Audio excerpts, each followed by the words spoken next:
Okay, there we go. Right. Okay, hello everybody. Welcome in. Welcome back to the Mr. Steve and Mrs. Mr. Steve's pod. It's a title in working.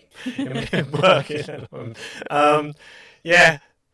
Do you know what? We'll probably end up sticking with that and then going, yeah, whatever. How are we doing, everyone? We're going to end up just sticking with TBD. TBD. It's just going to be Mr. Steve and Mrs. Bingley are yet to decide. That's pretty much how our minds work in real life, though. Yeah. Yet to decide. Undecisive. Oh dear. So yeah, how you doing, Kate? How's things with you? You all good? Not too bad. Not too bad. The heat has officially broken. We are back to the rest of cold season, and I am enjoying it while it lasts. Yes. I had to Absolutely. go out at the weekend and buy the cat a cooling mat. Ready, because she really struggles with heat, just like me and Mr. Bingley. So did you buy one each for yourselves as well? Like, is that, Oh no, is we that how that have works? said we're taking turns with it. Yeah, I was going to say. We're taking turns with it. Sounds like an awesome We have discovered product. the cat very much likes the industrial fan that we have in the bedroom. Yeah. So when we have that on a night, she's lying like foot of the bed to try to soak up in the coolness. It's a bit of a contrast, isn't it? Because you've got other pets, like I know you've got lizards as well. So you've got bear lizards and stuff. And I know, obviously, because we talk about this when I've got Hydra, Mibirdi, Hail Hydra. Hal Hydra, indeed. And it's a weird contrast. There you have a fur baby and a scaly baby, and it's just you got one has hot lamps and one's got to be kept cool during the summer. So yeah, you're able to support the pets differently for their heating or cooling needs accordingly to whatever needs they need. I didn't make that make sense. I tried to make it make sense, but in my head it sounded fine, and then I said it out loud. It was like, I'm going to shut up. I get what you're trying to say. I think, like, obviously, with the reptiles, it's all very fun. They're after heat, so you get them out and they start burrowing into wherever's warmest. Yeah. With the cat, she likes to cuddle, but when it gets too warm, like, she doesn't want to be touched. Yes. Just like me and Mr. Bingley. Yeah. So she fits in just fine. Good. I mean, good. Yeah, I'm glad you all sort of like have that common thing, trait. Well, they do say that pets are just reflections of their owners, so it fits. It is very fitting. And how for are you to- doing? I'm okay. Because I generally have like a free day and then sort of like 4 on, 3 off. My usual weeks have been recently. So this being Wednesday now, as of the recording of this, I'm obviously now coming towards the end of my long weekend. And I call it my weekend because it's Monday, Tuesday, Wednesday. Whereas, I know you've had your long weekends with the May bank holiday. It's very.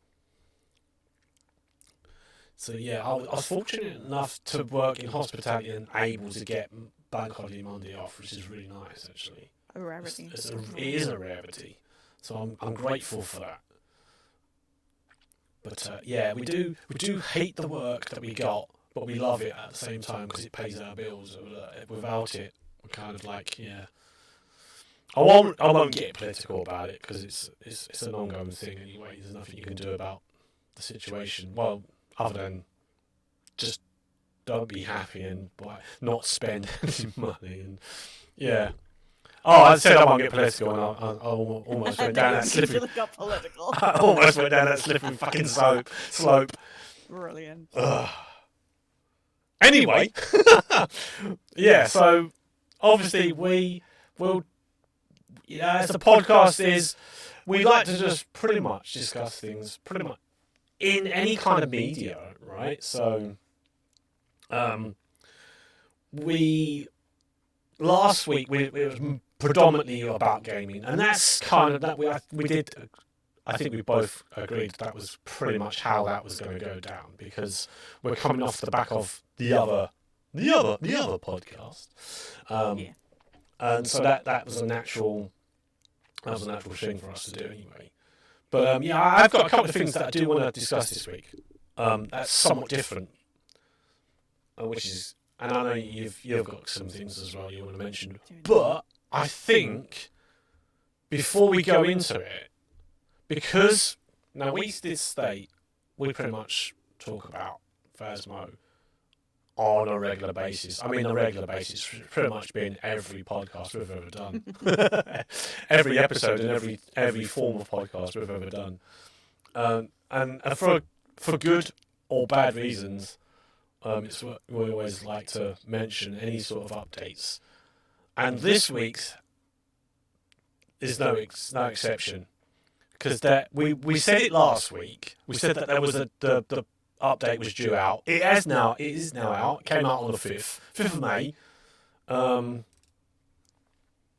And yeah, so we're going straight into the podcast with this update for Phasmo. So that's how we're starting. We're going to pretty much start on. It's going to be a bit sour, and then hopefully we're as the podcast increases and goes on, we'll lift the mood slightly. But I think we do need to get this off our chests. I know you definitely have a lot to say about it, and I always have a lot to say about it. Yeah, I know. Well, so we're getting out the negativity first. Okay, I do apologise to anyone who loves the game. I love the game, but if you love something so much, then you have to be critical towards something that you do love. Otherwise, it never improve. You want to see improvements because that's the game you like, right? Is that fair to say, to sort of like something that you do like? If you're critical towards it, it's because you like it. You don't want to see it turn shit. And I think that's pretty much what we're seeing. Like, I'm gonna add a little disclaimer here, and I know people are gonna go, "Oh God, no!" Just say what you want to say. It is a game that is still in early access. I do get that. So if anyone comes and says, "Oh yeah, it's still in early access," do you know what? Yes, it is. But let's be truthful about it. They've brought out an update, and with every update that they've brought out, they've kind of ruined their own game. I was going to say, and let's be fair, it's in early access, but how long has it been in early access? Well, we're 6 years on, you know. Exactly. It's not exactly early anymore. No, it isn't, but it hasn't. I think it's just, I know, I just wanted to throw that out there. There will be the keyboard warriors who start, because you're going to get two types of keyboard warriors. One is going to be bashing it, and the other is going to be like for it, and be like, "Oh, it was good changes." The problem was the changes came out, and it's a week before there's going to be another update. So it's almost like they should have just waited. Maybe I think this update should have been in beta.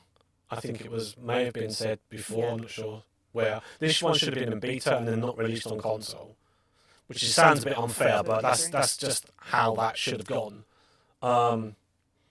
So the player, what I'm basically talking about is the Phasmophobia player character update as the 0.17.0.0.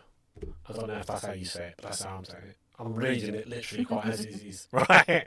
That's the update. It's new character models design. It's new character, high quality character models. You've got 6 male, 6, which is 12 altogether, so 6 male, 6 female, with character bios, adjustable hair, colour, and more. Cosmetics are a wide array of available cosmetic items to equip your chosen character with coats, shirts, and trousers, all with multiple colour options, unique shirts for prestige and event specific achievements. Accessories such as piercings, hats, and glasses are also available. All cosmetics are either unlockable in-game or purchased with in-game currency. And I will say, as far as that goes, I think they're kind of, some of it can be quite expensive. I mean, yes, you do get to a point where you start buying. Once you've bought everything in the game in terms of your equipment, and you're left with loads. Unless you're going to prestige, like you're going to be left with loads of money. So the pricing might not matter too much. But if you want to be in with the cool kids, as it were, early on, then buying your cosmetics earlier might limit you to what you could afford in terms of equipment to help you get the money in the first place. So I don't know. It's maybe I don't know. Maybe there's something there. Maybe that's just me. I'm not sure. If anyone else thinks that they agree, then great. Let us know. If you disagree, then tell me why. Animations alongside the new character models, interactions with equipment, objects, and environment will now feature character animations. Upon dying, a new death animation will also be seen. Now, did you see Kate? Did you see that animation I sent you today? You sent me it. You didn't watch it. I didn't open it. Right. Okay. I will watch it now. Yeah. So yeah. If you watch that, then let me know because it is kind of interesting and it is kind of cool. I do like it. But PC VR players can enable disable first-person death animation with the immerse animation toggle in the options menu, as seen below. Which is so. I'm reading this for anyone, just in case you couldn't tell where I was getting this from. This is from the Steam page of the Phasmo update. And it does list a lot. I'm not going to list everything here because there's quite a lot. It might actually be worth going into yourself and scrolling down and then seeing what is available. But yeah, for VR players, the watch will always be visible and can be viewed by a similar. So yes, the watch. Yes, I forgot player watch. Sorry, I've skipped ahead there. A watch has been added to the character models that can be used during contracts to monitor players' button levels and keep track of time elapse during the contract. To view the watch in full, players can hold and use the monitor or display. Nor will it count as piece of electronic equipment for ghost abilities. So in other words, it doesn't count towards like the Raiju ability that uses electrical equipment to speed up during a hunt, which is good. Yeah, so we did see that. We tried it out. We looked at it, and you can look at this watch. And basically, if you play solo, you get the whole diameter of the watch is your coloured whatever colour because you customise. I think you can customise your colours. I have it as red, and then if you've got more than 2 players or up to 4, as we know, each watch then goes into quarter segments, and it gives basically their sanity meter for each player. So you don't have to return to the van. I think this has been asked for, and a lot of people have been asking for something like this for a long time, and they finally are actually doing that. So I do see that as it's a good thing. It's a positive. It's good. The whole time it elapsed, it's a good way to keep track of how long ghost hunts have been going, because whilst you're in the location, whatever the house or the prison or whatever it is, instead of being in a van, you can keep an eye on, like I said, you keep track of your sanity, and also it's useful, like I said, for hunts because you can test whether it's, for example, like the spirit. Once you spudge a spirit, I think is it 2 minutes? I think 3 minutes. Yeah, something like that. So because it counts down in real time or counts up in real time, you are possibly able to keep track of ghost hunts and how long that ghost hunt goes on for, which is very useful if you wanted to try the Apocalypse Challenge, and knowing how long each hunt is in between, or how much grace period there is in between hunts. So it does have a use. It has its uses. And it can I'm be. just going to interject here. Go on. Because we've got a question in chat. Now, Mumsy is asking, how do you get to use the watch on PC? I think for me, it was right click. Yes. But that was only when my hand was free. Yes. So if I was holding like a camera, Yeah. or something like that, I'd have to drop it to use the watch, which I thought was a bit of a problem. But I imagine it's key rebindable because most things are in that game. Yes. So for me, I was again. It's right clicking will bring up, and as long as you're like you said, Kate. Yeah. If your hands are empty, you can then bring up the watch. The only other time you can bring up the watch is when you're bringing up the journal. You're holding the journal in front of you on both hands, and the watch face is on the inside of your wrist. So you'll see the watch face at the point in which you bring up the journal. So you could still do. You could just either do that, and keep an eye on your sanity that way. I played a little bit earlier today, and when it's something like the use of the mirror, it was interesting to see. Like I was deliberately doing the weekly challenge, which is a no evidence run on Grafton. And I know it's not everyone's favourite map, and I tried it, but yeah, holding up the mirror, you're holding the mirror now with both hands, and I was able to see my sanity draining as I held the mirror. And like obviously that happens anyway, but you don't see that to see it happening in real time is it was somewhat interested. But yeah, I've not tried it on any other type of cursed item. But yeah, it was fun to watch at least. I mean, like eventually, the novelty sort of wears off after a while. So like I said, I think the only time you're really going to use it is either if you are trying to do a timed event. Maybe I know some players like to do solo runs and see how quick they can solve it, and how long they're in it. Something like a Moroi, being able to see your sanity go down if you cursed. Yes. So yeah. So if you're using like the spirit box to get the Moroi's ability, It's the obvious thing, like a demon. Yeah. If you think it's an early hunt, you'll be able to check the watch while you're in the house. Not have to wait until you come out and the hunt then drained more sanity. Yeah. Demons can use their ability at any time, and it can literally hunt within the first 5 seconds, or it can hunt within the first minute, or until you're at 70% or 75%. Yeah. So yeah, it's really a good way of knowing. Whereas I know that and obviously if it's a Thay at 75%, it's quicker, so you know it's a Thay. But yeah, it's a good way of keeping track of like how long you've been in the house, how long, how soon will the hunt start. So it's useful. I think that's one of the better things. I'm trying to use my words carefully. I don't want to oversell the game, and I don't want to undersell it, and I don't want to. It is what it is. It's an update that hasn't quite worked, which is what I'm getting to. Cursed. I mean, there's animations. I haven't tried all of them. So the resurrection animation looks fairly good. Yes, I do agree. The new animation for the death is bloody loud. It sounds like your back's being broken when you're getting hit.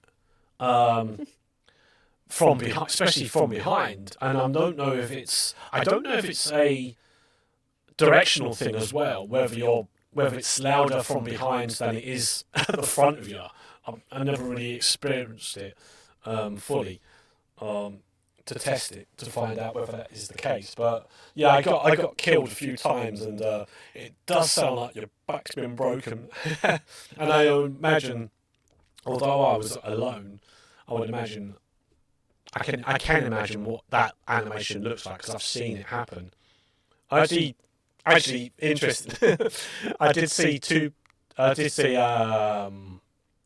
you're familiar, Ensign playing it with one of his friends, and he said, "Yeah, okay." His friend said, "I'll be like the guinea pig. You watch how the animation works," and it was a banshee, so it didn't even go after the person.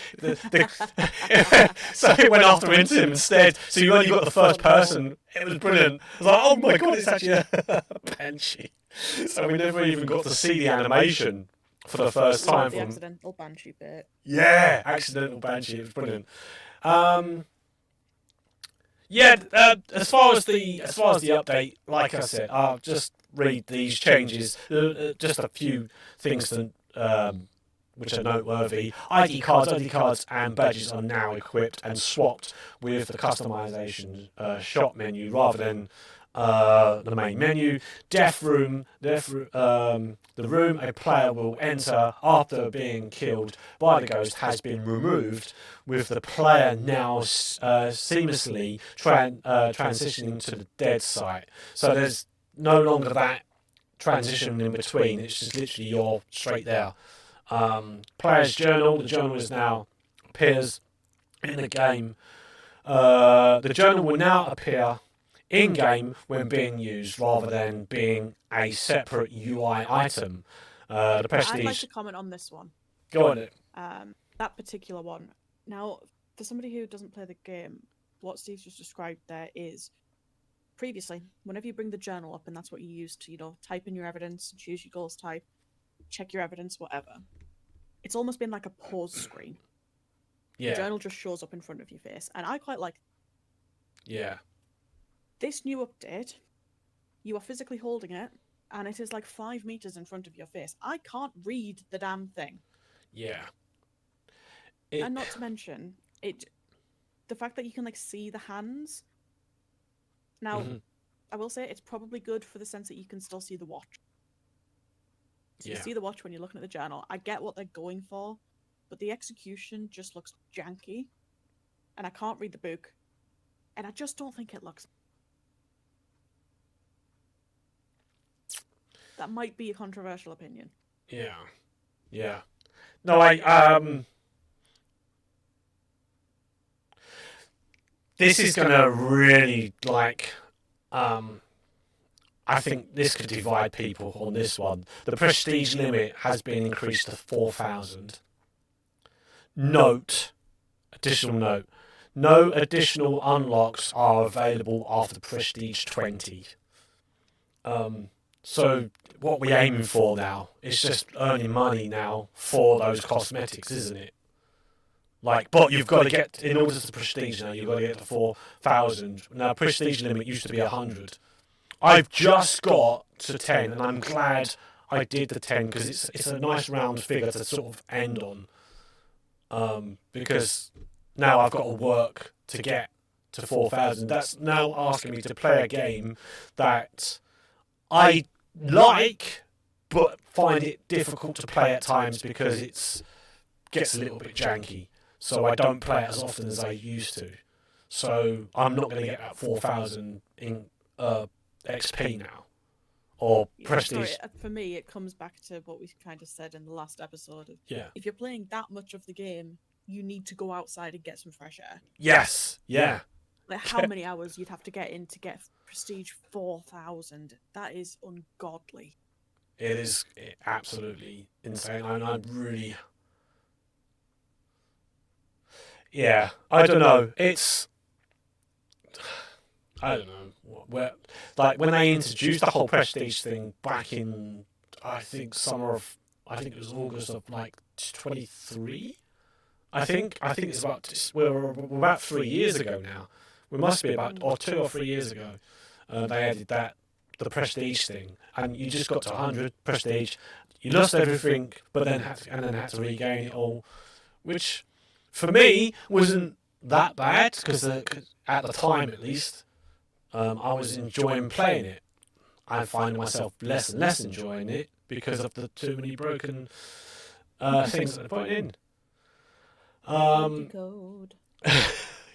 Indeed.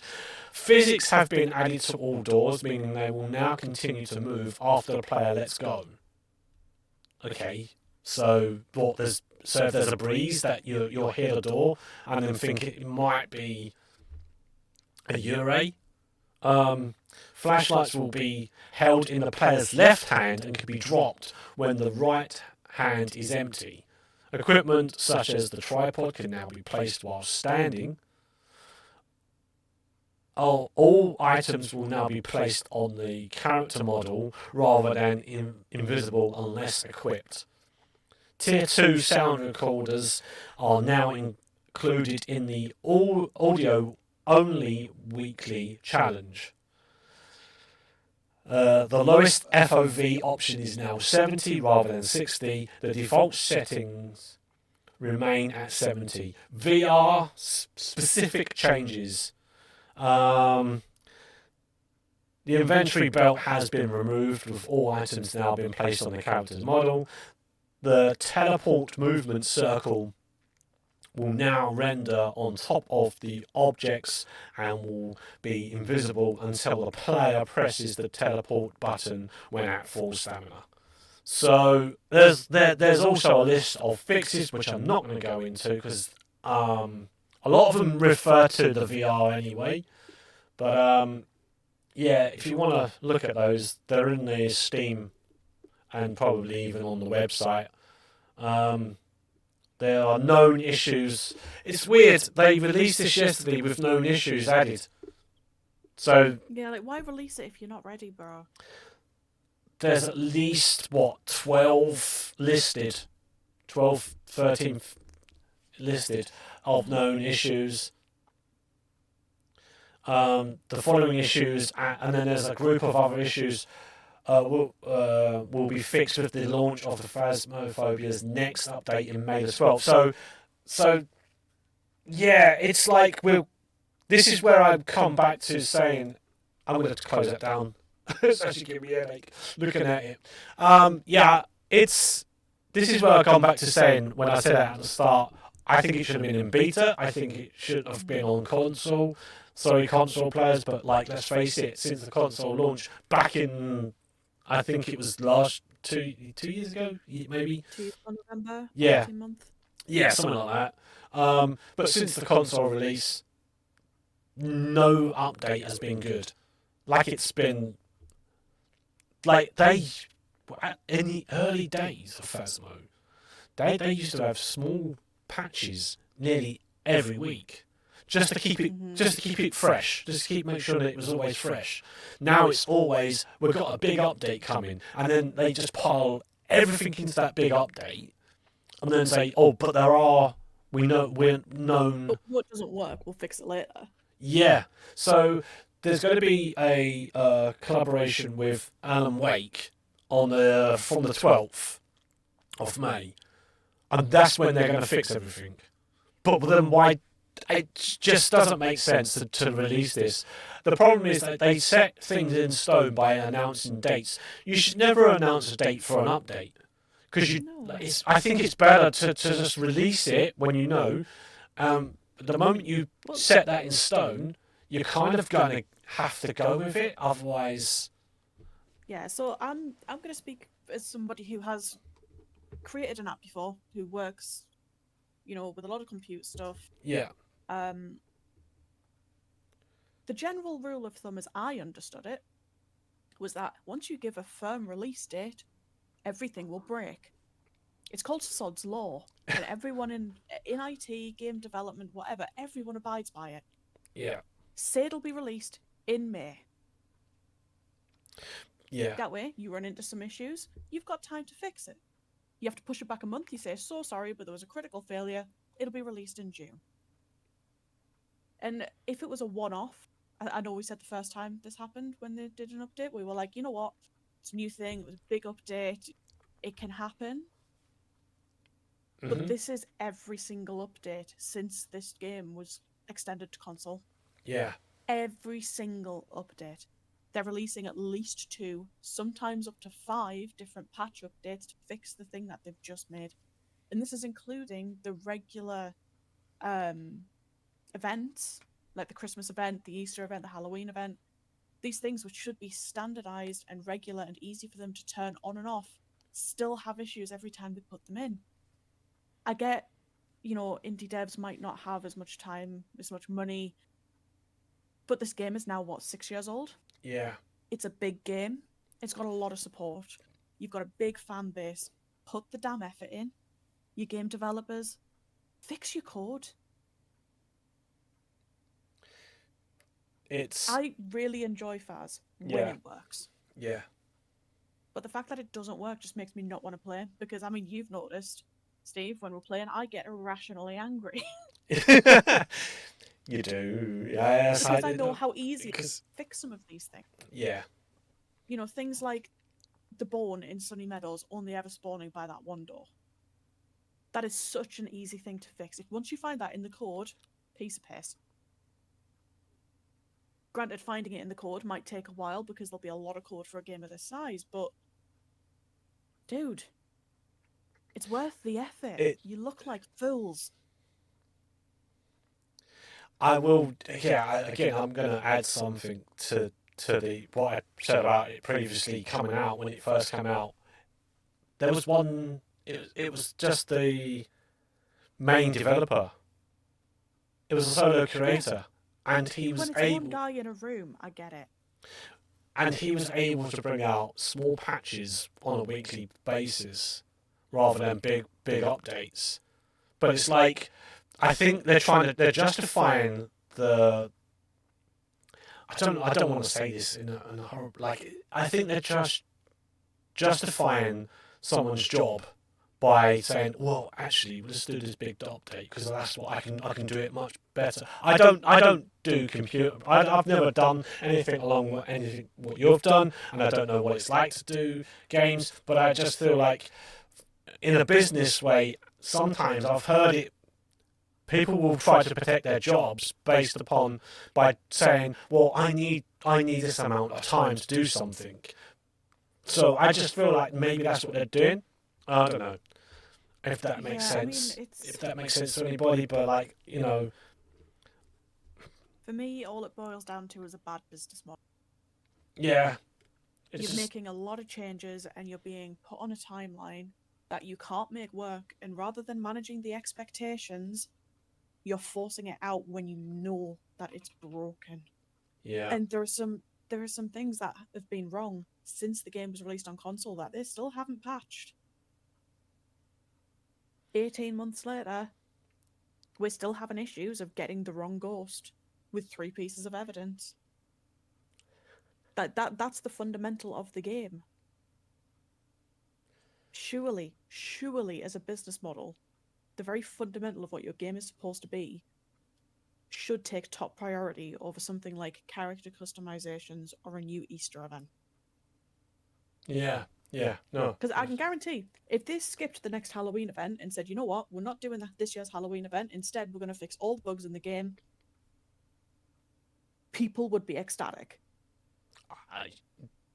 Yes, I think you're right there, and I think because we've said it before, when looked at, like, they've now given up on Easter events or Christmas events. They're just expanding on what they already have, and they're just saying, well, we're just going to give you other Twitch emotes instead, or it's that's sort of adding to it now. You can now gain a card which is and then you can make it animated, and then you can make it sparkly.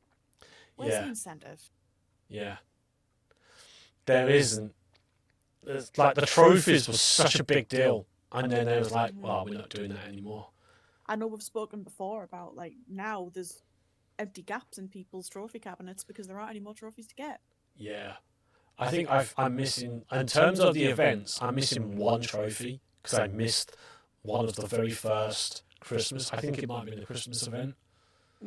And I think I only missed it because I may have, well, for me, it may have come down to the fact that I work hospitality, and therefore Christmas time, I'm not going to be able to play it as much. No, you're always going to be busy that time. Yeah, so that kind of made sense as to why I missed it. So, but I've basically got, I mean, full sort of cabinets of, like, trophies and stuff. But that's only, I mean, obviously, like, it's a pet peeve, isn't it? It's a slight pet peeve, but the fact that they've stopped doing them, and it was nice. Really fun ones. I mean, yeah, I get setting a boundary and saying, like, look, we don't have the time to make fresh ones every year. But what would have, and this is just my personal opinion, right? But where would have been the harm in saying, right, we're not doing any more. This set's been the last set, but now we're going to start repeating the ones we had from the beginning, and we're going to just cycle them, so that every 3 or 4 years you start again. Yeah. Give people enough time to forget it, for new people to start the game. People can fill their trophies, and if there's a particular one you enjoy, you know it's going to come back. Yeah. That to me would have been a much better choice for longevity. Because surely even they've got to realise that after a certain amount of time, people are going to get bored of the ones that are there. I'm already bored with them. I don't do them anymore. No, do you know what? I was just about to say that. Because I've done them, and like I don't see a massive like increase. Like I know people like to do them, and if you like to do them, you know, fair enough. That's fine. That's on you. Good on you. If you want You're the target audience. Congrats. well done. But yeah, like you said, I've done it now. I don't need to keep doing it every like. I'm one of a few, and I think you'll. I think you've already mentioned this as well, Kate. But like, I'm one of a few. I think you as well, Kate, where we've done winter things, going around shooting ghosts with, like toy guns. We got the BB guns. You had to shoot the snowman. That was great. That was so fun. You're doing that, you're forgetting what you're supposed to be doing. It's like, oh yeah, we're supposed to be trying to find most of the time we died to the ghost because it hunted and we didn't even realise. Yeah. But it was fun. But the Krampus and the Hollow event, because it's the same of event with a different skin. It is. And literally, if your only reward is literally an improvement on a previous card, like, honestly, the cards that I've earned, I feel like that's the only ones I'm going to stick with now. Like, the ones that are much harder to get, like the Apocalypse Challenge, they can be trickier to get. They're probably even harder to get now because of what you may have to be asked to do. But, I mean, I'm glad I got what I've got before any of these updates. And like I said, when I was talking about the prestige thing, I'm glad I reached level 10. Because it's a nice round number. It's a good number to sort of... I won't prestige any further than this because there's no way I'm going to get to 4,000. Why would you want to? Like, honestly, like, my next prestige now, just to get to prestige 11, who wants 11? 11's like a, one after X. It's just, X is such a nice number to be on. X marks the spot. It's used quite often. Exactly. Damn it. Set myself up with that one. I apologise, it had to be done. You did. Yeah, anyway, Faz, sort your game out, please. And that, I'll go back to what I said at the start. Like, I know this is going to really get people, like, triggered on that. You know what? Yes, it is in early access, but it's been 6 years, and yeah, I don't know. We'll come back again next week because next week will probably be the Alan Wake one. So I'll let you know how that goes. We'll let you know how that goes on next week's episode. You don't know. Maybe they'll fix everything, or maybe it'll be worse. Oh, God. Yeah, no, I played it a little bit today, and I wanted to go back to liking it. I wanted to get used to the animations. And you know what it is? There's too many animations all at once. That's another thing about it. Is that this update is just, yes, bring in the watch thing, but could you just not put the... You've got two hands. I want to get off this subject quickly. It's just one thing I'm going to mention there, but it's like you've got two hands. You can now use two hands, but you're still limited to only carrying 3 items, or 4 with a lighter, but that doesn't really count. It's like if you could only carry 3 items before with one hand, why can't you carry 6 with 2? It just doesn't make sense. Yeah. Bring out backpacks. Stick more stuff in there for your solo players. Can you imagine like a Peak style backpack? Yes. Yeah. Anyway, I want to move on from this because Yeah, let's get on to something a bit more positive. I think we've kind of running around in a circle on that one now. I don't want to chase my tail on that one too long. Yeah, all right. There we go. That's the Faz update. Got it off our chest, kind of. I mean. All right. So on to something a bit more positive. Steve, have you been watching anything recently? Do you know I have? I thought you might have been. Well, because when I get home from work, there's one or two things will happen. I'll either put on a casual game like Peak, or Slay the Spire, which I've been playing with you recently. In fact, I've been playing both of them with you recently, as you know. Or I'll watch a movie, and I have access to Sky Movies. And I was like on there the other day, and I hadn't seen it before, but I had seen all the others. The Conjuring Last Rites was on, and I thought, oh, okay, haven't seen this before. Bearing in mind, this is probably around 11:15, 11 o'clock. It's a late time to be watching. It's a late. I mean, I'm going. I'm setting myself up. The point being is that I want to relax after work, as I'm sure many of us do, but my finishes are usually late. So I was watching The Conjuring Last Rites at around 11 o'clock. And I'm not going to spoil it too much. For those who haven't seen it, The Conjuring is obviously a supernatural horror. Stars, and it's about the Warrens, Ed and Lorraine Warren, with Patrick Wilson and Vera. What's her name? Vera something. I know it's Patrick Wilson and Patrick Wilson and Vera Farmiga. If not, I deeply apologize. Yes. Anyway, they both play Ed and Lorraine Warren, the Warrens, who are very famous for having their own sort of like supernatural store, and all of the investigations they went to, they took back the main item, the cursed item, if you will.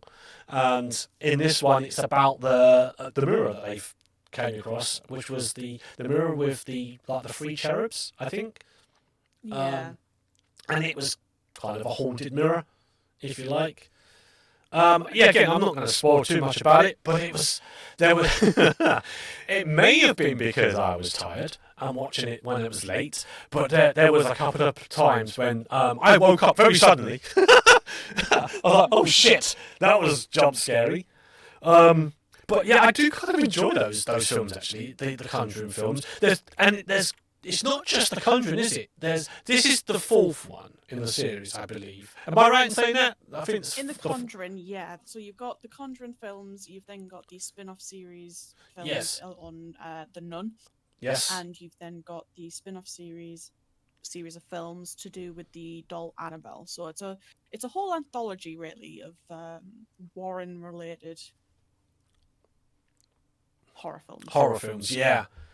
So this is like, it was interesting because, like, not to give too much away, but so Ed and Lorraine, they have I think they have a stillborn child, but with their prayers they revive the baby, whom they name Judy, and then it's fast forward 22 years, so it goes on to 1986, I think. So it's like back in 1964 and then later on in 1986.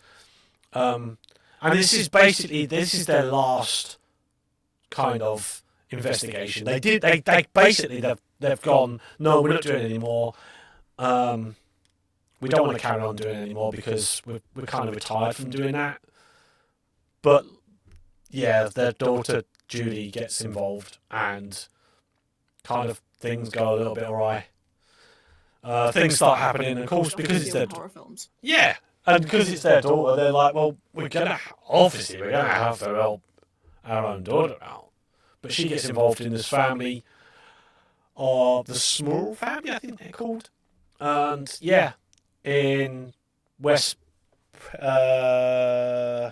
Pittsburgh, I think it is Pennsylvania, Something like that. Yeah. something like that. I'm just trying to remember and get I mean, it was last week sometime I actually watched it, so the fact I'm remembering certain details like so yeah, they've got they get terrorized by these entities, and there was some jump scares in that. Oh my god! Like I do like watching these types of films, and look, we just spoke about playing a horror game as a hunt of ghost hunting variety. So I'm not too unfamiliar with like playing the games, and I do occasionally like to watch films along the similar sort of vein as Phasma, I guess. Yeah, I thought it was actually quite good. I mean, I know there's a lot of people that might. I don't know what the critics will say, but I don't really care too much about what critics say a lot of the time. I think a lot of things are all subjective anyway, aren't they? Like you should get a baseline of what something's like. If it was literally 000 all the way through, then it must be crap. But I think if anything's at a reasonable, like Rotten Tomatoes, I think is something that they give like either a low score or they can give and that can determine. I think Rotten Tomatoes gives 57%, and with the popcorn meter 77%. There we go.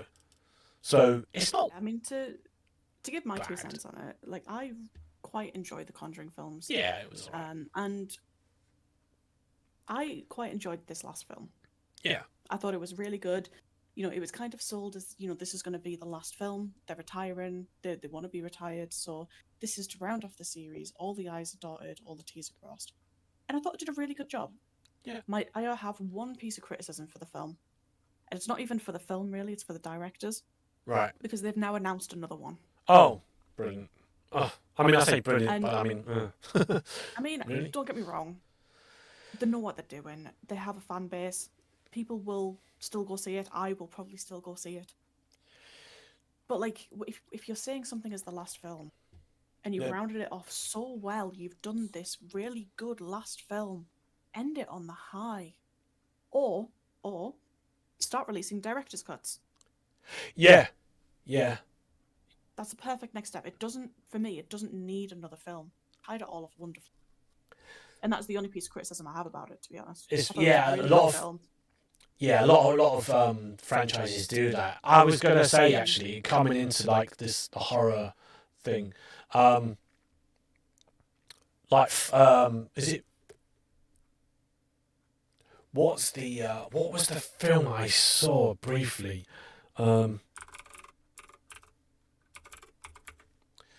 Which one was it called? I think it was. It wasn't. I was going to say Fatal Attraction, but it's not. That's not the one I'm thinking of. That is a good film. That is a good film, but that wasn't what I was thinking of. What's the one with the plane exploding and then it goes onto the highway? Damn, what's that called? My brain just went on. What is it called? Let me have a look. What do you say? It's a horror film. It's a horror film, yeah. There's a plane crashes on a highway. Yes. No. The plane crashes on one of them. Then the second film is a highway crash. The third film is to do with like a roller coaster. What's it called? Oh, I think I know what you're on about. My mind is. I just had a massive brain fart. Final Destination? Final Destination, yeah. Bloodlines was on the other day. Yeah, and that's again, that was like, it was one of those films that they stopped. The franchise ended in 5. Back in sort of the early 2010s or something, I want to say. Something like that. So it's been sort of roughly about 10 years since the last one ended. And I want to say roughly about maybe 2016 or something like that. So it would be about 10 years. So they've given it 10 years, and then Bloodlines came out, and I saw the start of that, and I was like, I can't watch this. Because it was like, it's because it's gore fest, isn't it? It's more sort of like gore horror. but it's I like, gotta admit, I'm not the biggest fan of gore horror. but I did actually enjoy those up to us. I kind of, all of them were okay. I did enjoy the Final Destination ones. I thought the premise of the whole idea that it's death itself and not a serial killer or like the slasher movies, or you had even back in the 80s where you had like either an alien. It was something that you could see or fight against, but you can't fight against like death as an entity. And I like this. It's almost like the supernatural element to it. Again, it's with the Conjuring. It's like people are possessed or it's a ghost, but this time you can't see it. So I kind of liked that premise. It was a new take on the new slasher movies, and they were very much early 2000s films. Like I said, they went up to about 2016, and then they stopped. And then this Bloodline came out. I might give it another go, just to sort of like finish it off and not get too put off by the gore in it. But yeah, I was watching that, and I've been watching films recently. I've been watching quite a lot of films. One of them I watched. Sorry, I'm sort of like gone into like No, by all means. I'll talk about the films I want to talk about afterwards because I've got a good couple that I want to go through. So take your time. One of the films that I did watch recently, we have seen together, and it's now the third time because it was again Sky Movies was showing. I got home again. It was late night. I didn't want to sit in front of the computer just playing games or anything and just chilling out. So I just thought, you know what? I'm just going to chill out, grab a can from the fridge, and start seeing what was on. And I think as I was flicking through the channels, I think what was I watching? It was literally the last 20 minutes of Back to the Future Part 3. I'm like, I've seen it like 1,000 times. I already know what's going to happen. It's such a silly movie. It's a silly 80s movie, but it's fun to watch. It's just like things like that don't, you just switch your brain off. You're just like, yeah, I'm just going to watch it. Soon as it finished, I think it overlapped a little bit by about 10 minutes, but Mamma Mia was on. I was like, do you know what? I'm down. I'm in for the night now. I'm here for the night. So I watched that. It was my third. I think it's my third time I've seen it, and I'm not ashamed of admitting to that. I actually enjoyed it. Keep in mind for any listeners, myself and one of our mutual friends introduced Mr. Steve to Mamma Mia for the very first time by taking him to the stage show last month. Sorry, in March now. It's not last month now. We're in April. So he's now seen the film 3 times in the past month and a week. Yeah, it was on. It's one of those scenarios. It's one of those feel good, isn't it? It's a feel good. I mean, trying to go to bed after like the songs are playing over in your head, not great, but great still at the same time. I mean, we're like talking about. I find it's one of those films, and everyone will have their own variations on what film constitutes this, but it's the kind of film that you can put on and just leave in the background. It's low stakes. It doesn't require an awful lot of attention. The songs are catchy as hell. And, I mean, for me, Mamma Mia is just the perfect combination of cringe and camp. Yes. It really is. I mean, Colin Firth, the whole cast is just absolutely brilliant, but words can't put it in its place, honestly. It is such a feel-good movie. It's okay for me. Obviously, it's the stage show that gave me that. Okay, I hadn't seen the film, and I know that the film is based on the original stage production, isn't it? The Broadway show. I think Broadway or yeah. or the West End. I'm not sure which way around it came out first. Either way, the film itself is 2008, and I think the stage production was like 90. I did look it up briefly. It was like 1996, I think, originally came out. Something like that, 96, 97, 98. Those that the back end of like the 90s, and yeah, I was like, okay, never been interested in the film at all. Never gave it a thought. And then when we saw this, it was like, I think we all agreed that we should watch it. We all sat down, we watched it, and now I've watched it 3 times. Oh no! No! I do have to ask: have you yet watched the sequel, or do we still need to do that? No, do you know what? I was about to say, I haven't actually watched the sequel, and I'm curious wanting to watch it, but at the same time, whether it be any good, because it is a sequel, and... No, it's worth watching. It's fun. Alright. Oh, okay, we'll make that then. At some point, we'll have to make sure we get to watch the second one. Yeah, I was just about to say, actually, because you were talking about like some of the actors in it. For me, the idea that, because I was introduced to sort of Pierce Brosnan when he was like Bond. Yeah. Do you know what I mean? And there I am watching him like singing SOS. And I'm like, I mean, Stellan Skarsgård, and If You Change Your Mind. Sorry, Take a Chance on Me. Take a chance. Yeah. Yeah. And the whole thing. Like, it's so different to what they usually do, and the cast had so much fun making it. Oh, do you know what? You could see that was definitely. I feel like it's a 2008 film, so if you haven't seen it already, then there's no real spoilers. It is, but the whole thing of when they're getting pushed in the water, I feel like it was deliberately done by Meryl Streep. Oh, 100%. You could see the look and shock on their faces. They knew it was like no one was shouting cut. They were like, no. We're going with this. Watching them do that, watching Meryl Streep pushing. Oh, I can't remember the actress's name. Again, she's. Yeah. I only knew her. I only knew her from The Big Bang Theory. As. Christine Baranski. Yeah. Yeah. And I'm like, wait, that's who it is. I was like, God, it's Leonard's mum. It's Leonard's mother. What the fuck? Like, what? She's in this. Does your mama know? Like, what? Yeah.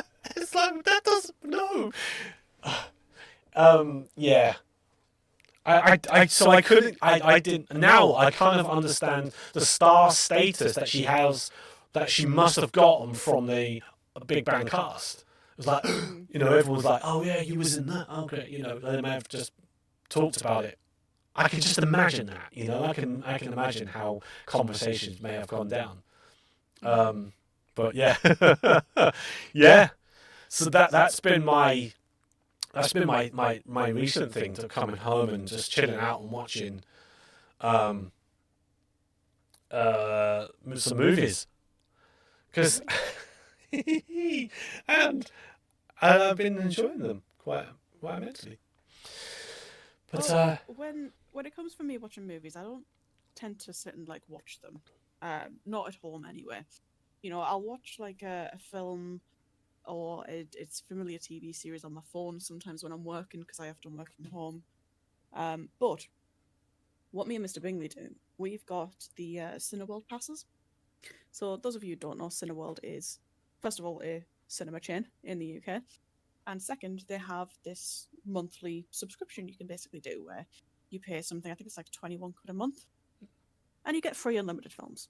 And you get discounts on food, etc., etc. If you go to see 3 films a month, it's paying for itself. And we like to go to the cinema, so we've both got it. So we've been to see an inordinate amount of films this year. And I've got a couple that I would like to talk about, because there's some really good ones. And I've limited it to one that was bitterly disappointing. Okay, so we were talking about sequels earlier, so I'm going to start with that. One of the ones that I've been to see this year was a franchise which I've only actually started really watching in the past year, but it was 28 years later, The Bone Temple. Oh, right, yeah. Right. Now, like I said, I've only started watching the 28 years or 28 Days franchise in the past like year, maybe year and a half. I'm not the biggest on zombie things. Like they tend to be quite jump scary rather than like genuinely scary, and it's just not really for me. But I've recently gotten more into them, and I think the 28 Days franchise does it really, really well, because then it's not just about the zombies, they have plot. And 28 years later, The Bone Temple is very much a nice tying of the bow from the plot of the franchise. So you have, I'm just getting up the IMDb page. So it starts off, and I'm not going to give too many spoilers, but the whole film is centered around this one gang, led by a man called Jimmy Crystal. Sounds like a gang leader, doesn't it? Yeah. Right. And you see them going around the country, and this Jimmy Crystal thinks that he is the son of Satan. Like, he is 100% Delulu, like, fully psychopathic. And then they run into a man from the first 28 Days later. Oh, right. Now, it will be a slight spoiler by me saying the name, but it is in the film's description, so it's not like a plot twist. But Dr. Kelson, played by Ralph Fiennes. Now, anything with Ralph Fiennes in, I fucking love that guy. Anything he's in, he does well. Like, and the 28 Days Later films, he played a military doctor who was leading now this encampment in a military base. Very sinister, very authoritative, if I can spit that word correctly. And Fiennes does it very well. Like, that whole vibe. I mean, we all saw him in Harry Potter. He does menacing perfectly. Mm. Side note, if you haven't seen him in The Menu, go watch it. It's a fucking great film, but I'll not get too into that or I'll get sidetracked. And the main body of the film centers around Jimmy Crystal's gang and Dr. Kelson working with a zombie. So he is trying, and you can see he has been trying to reverse the zombie virus that this whole franchise is working. Really interesting. A lot of penises are shown, because zombies don't wear clothes. Whether or not they're fake penises, I haven't looked up. They were impressively large, but it wasn't like, it didn't feel like gratuitous nudity. It was never a sexualized genital, you know? Yeah. Which was quite refreshing. Yeah. In a big Hollywood film. Mm-hmm. The plot, superb. I mean, it's got a 7.3 out of 10 rating on IMDb. I think a really nice way to round out this franchise. I believe there might be I don't know if this was the last one or if there is another one after this, but either way, I would be happy to see more. Or I would be happy for this to be the last one. And I think for such a big Hollywood production to leave that feeling of, like, if this is the last one, they've satisfied me, they've left all ends tied. But if there's more, I can see the potential for more, and I'd be happy to follow whatever story they develop. That is a rarity for me. You can tell a lot of thought has gone into this film.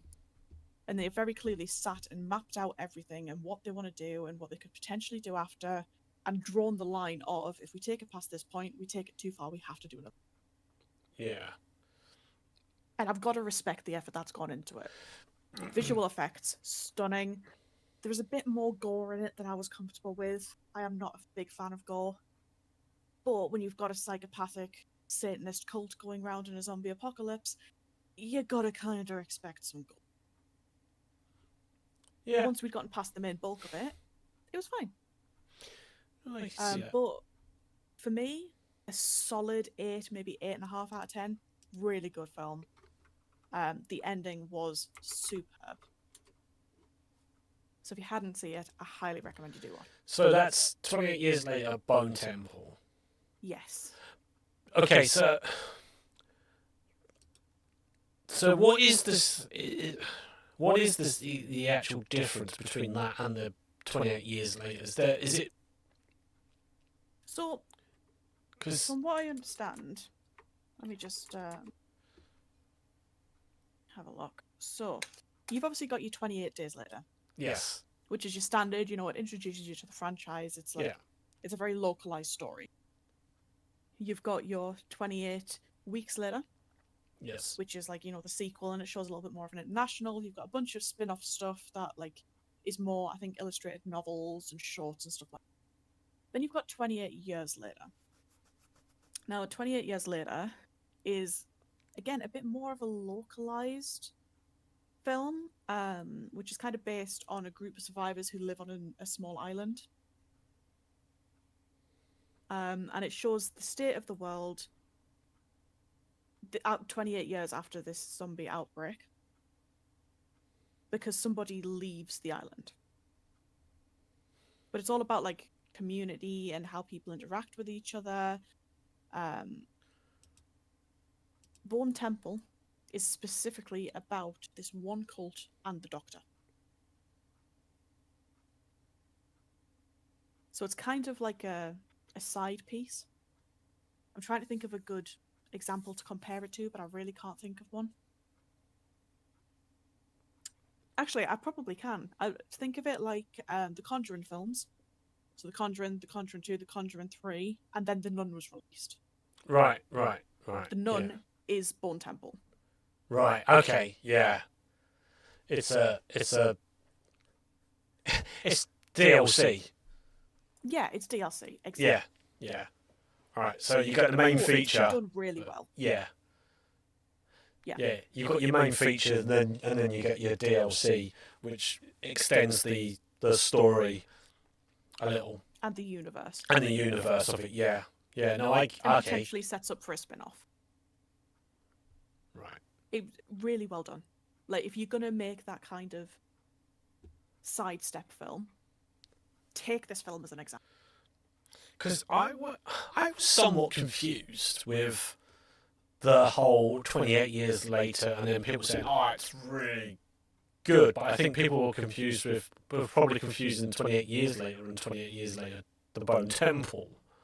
I mean, I know I got confused when I saw that one had come out. I knew one had come out, and then I saw there was Bone Temple coming out, or maybe the other way around, and I was like, "Wait a minute, I just seen that one of those is out?" And then Mr. Bingley was like, "No, this is like an extended, Yeah, it was a weird thing because it's pretty much almost instantly as well. It came out almost straight after, didn't it? There was not much of a gap. So no, I think they did it on purpose, because I believe that Dr. Kelson is in 28 Years Later, but that's the one I haven't seen yet. Right. So I can't comment too much on that. But I believe that he's in there, and I think maybe I would imagine that you see in 28 Years Later that he either goes off somewhere or ends up where he ends up. I think it's really I think it's a brave move to do that, but then because they gambled a lot there, because they both come out at the same time, haven't they? So knowing that they did, but I think they've done it the right way. Yeah. I think this is one of those rare times, whereas like a big company and a big Hollywood production has taken a gamble, and it's genuinely worked. Yeah. And I think it has been purely because of the amount of thought that they've put into both films. So, my hands are clapping. Yeah. Very good job. Yeah. Very good. All right. I mean, that's good to know, because I've been put off by knowing whether to watch the 28 Years Later, and I wasn't again with that slight change of 28 Years Later, the Bone Temple. I was like, oh, is this just like, is it a director's cut, or what? What is it? I wasn't really paying much attention, to be honest. And I was like, well, is it a sequel that's too little too late? Because like, obviously it's been so long since the first actual film. Because I mean, the first film was good. It was really well done. And then the second one, like, a lot of people was like, oh, it's not as good as the first, but I mean, I kind of like the second one, the 28 Weeks Later. The Robert Carlyle character was what a bit of a shit he was, but that was what made it good. 100%. Like, damn. I think for me, the difference between the first and the second film, which I think there are a lot of people who don't necessarily have like the critical thinking to acknowledge the difference, is that 28 Days Later is there's a tool you use in literature process, right? You have where you use stories about the home to represent the world. Think The Handmaid's Tale. So you tell a story about a world and the situation in it and how everybody is living by focusing on one small group. That was the first film. 28 Days Later, it was about a group of a very small group of people and their specific journey. 28 Weeks Later showed the world. Yeah. I mean, not necessarily the world, it showed London, but you know what I mean. It showed outside of the home, it showed wider, and it showed consequences and knock-on effects. And I think when you've seen one and you've been really happy with one technique, and then you see the other one, they're really good in very different ways, and they show a lot of different things. But if you can acknowledge that they're using two different media tools, then they can both be equally as good in their own right. Yeah.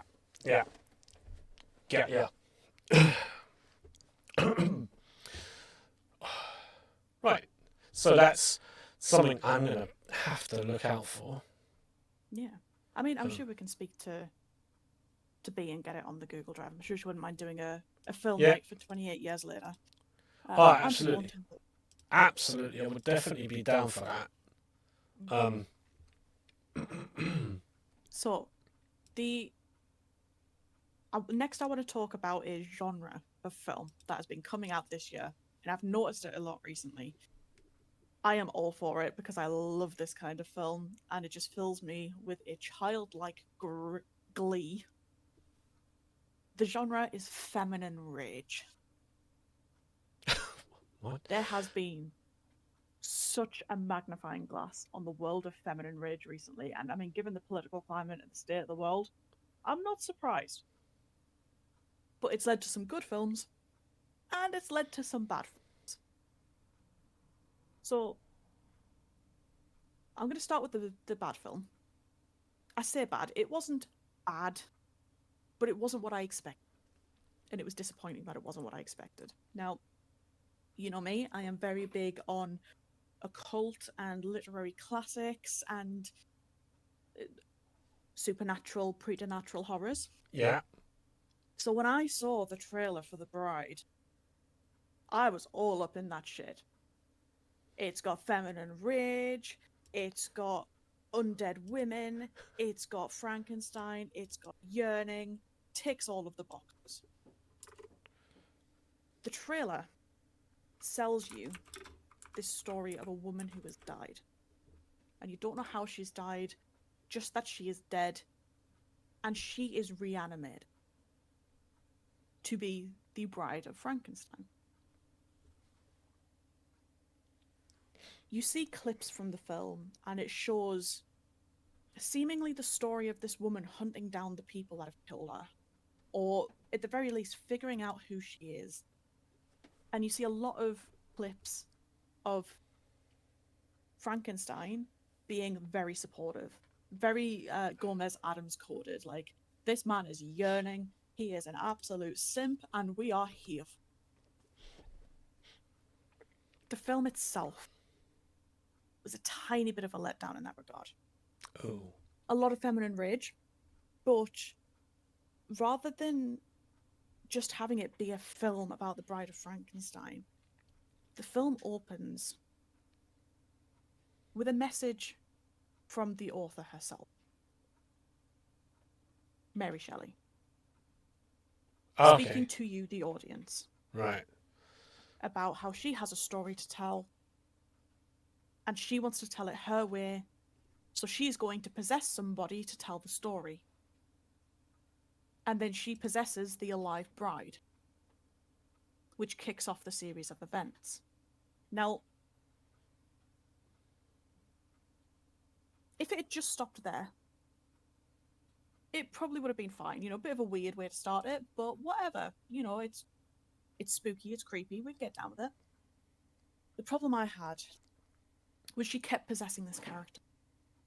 So the bride kept on having moments where she would go into these like lingual tic attacks of a word and then a rhyme and then an alliteration and a synonym, and it would just be word after word after word after word. Very clearly, like the possession part of it. And it felt stilted. The plot itself seemed, in a word, busy. Mr. Bingley and I had a lot to say about it. I mean, this film is rated 5.7 out of 10 on IMDb. Personally, I think that's a little bit high. I believe this was Maggie Gyllenhaal's first directed film. Yes, yeah. She starred in it, she directed it, she wrote it. And I do want to say, for a first film, it's not bad. There was a lot of potential in there, but the feeling that I got watching this film, without giving too much away, was that Maggie Gyllenhaal had so many brilliant ideas of how she could do this film, and she refused to take any of it out. I think the phrase I used when describing it to Mr. Bingley was, it felt like a 13-year-old's first fanfic. Yeah. The one. Yeah. Where they have a story and it's about their OTP, their one true parent, and they've got what should be 5 different stories in their head and good scenes that could go into any of the 5 stories. But because they want to write and they can't decide which one to do first, they jumble them all into one story. Yeah. That's what it felt like.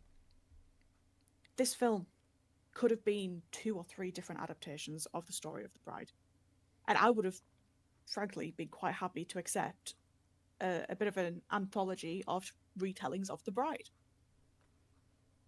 But it felt like, because she wrote it and directed it, there was nobody there to tell her no. And it felt like there was nobody to sit down with her and say, right, you've got this, you've got this, you've got this. This is muddying the water a bit. This you could take out. How does this affect the plot? So the whole thing just felt busy. And I was really excited for this because from the trailer, it looked like the perfect feminine rage story. It looked like very monster horror, very psychological drama, very period drama. And I was so excited for it. And for me, it just really fell flat.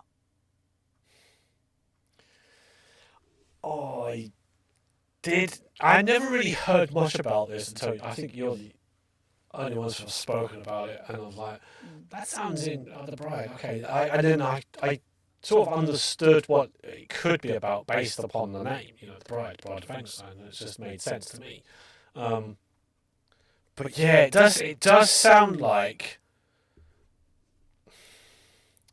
after you'd mentioned it, like certain things were coming up. I'm like, okay, it does sound like exactly what you said about it being a 13-year-old's fantasy of having, I want this monster. Right, so I'm going to have this robot, and then what he does, he comes from space, but he's also an alien, and then he farts fire. He's secretly a vampire, and he's actually an assassin that's meant to kill her. Yeah, and but he's the love interest, and he gets this girl in the end, and it's like, whoa, and there's fighting, and then there's Japanese anime, and it's like, what? You got too much there. He had a twin brother. Yeah. Yeah, you got too much. That's what it felt like. Calm down. The whole film. Yeah. You could have taken a smidgen off each of those, and it still would have been too much. But she's gone full on 100%. Yeah, I get. I kind of understand what you mean there. Yeah. I am being corrected a little bit. This wasn't her directorial debut. Apparently, she debuted with the film Lost Daughter in 2021. Okay. So this isn't her first film. If anything, that makes it slightly worse for me. Because it just... You can tell she put so much thought into it. Yeah. But there should have been just a touch more. What's the phrase I'm after? I don't even know. Just a little bit more criticality. Yeah. You know, because like I said, a couple of the concepts in this film she could have taken, separated out, and done separate films, and they would have been really good films. You know, the editing together is really good. The use of music and visual effects and language are all very highly technical and very skilled. But you've put too much in. And it kind of ruined the immersion for me. However, from a slight disappointment to what is, in my opinion, one of the best films I've seen this year, is the film Send Help. Now, Mr. Steve, have you heard of this film? No. Wait a minute. Oh, buckle your seatbelt, my guy. So, Send Help, directed by Sam Raimi. I don't know if I can say his name. Oh, yes. Big director. Okay, yes. Big director. I know And it stars Rachel McAdams and Dylan O'Brien.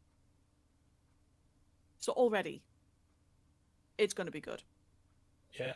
Rachel McAdams plays an employee in and you know she was virtually unrecognizable. Like they made her look dumpy. How you make Rachel McAdams look dumpy, I do not know, but they succeeded. And bloody hell, I didn't recognize it was her at first. I was waiting for it to come on the screen. Yeah. And she gets this new boss, Dylan O'Brien. And oh my god, he's an asshole.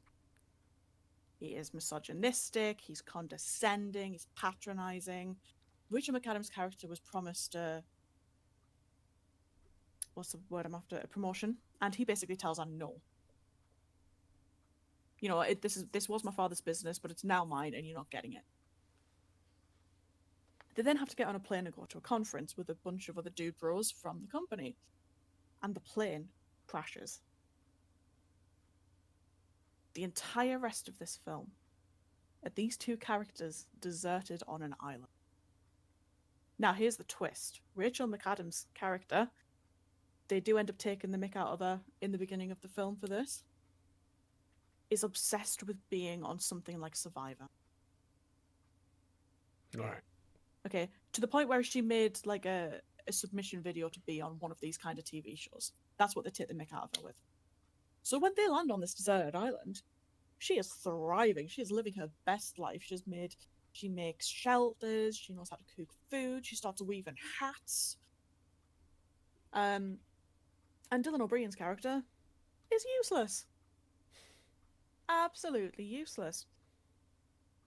But this film is categorized as a psychological horror. So you're waiting for the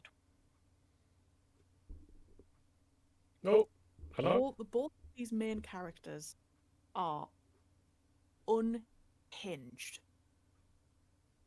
Dylan O'Brien's character is your typical dude bro. You know, inherited a company, he's never had to work for anything in his life, piece of shit. Rachel McAdams' character is fucking psychopathic.